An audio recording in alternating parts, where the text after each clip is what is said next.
how to log in into Epic Games account.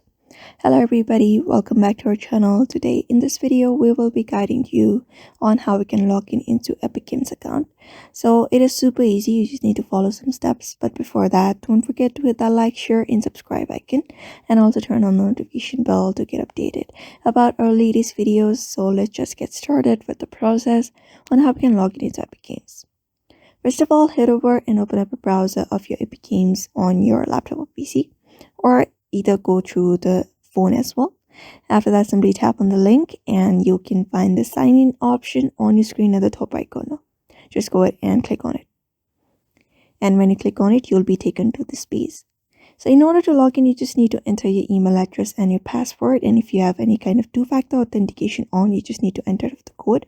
Otherwise, we have other methods available, which are Xbox, PlayStation, Nintendo, Google, Facebook, etc. So you can just use up those methods and access your account with those as well. And you'll be easily logged in into Epic Games.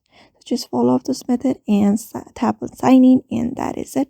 Otherwise, you can create an account if you don't have one. For that, you just need to enter your follow up the process. First of all, enter your date of birth by entering your year, your month, and your day. After that, continue with the process and fill up the form where you need to choose your country, your email address, your first name, and your last name. After that, your display name and create a password for yourself, and terms and conditions accepted, and continue with the process, and you will be easily logged in into Epic Games. So that is how you do it. Follow up the method and it is super easy. So I hope this video was helpful to you, and thank you for watching this video.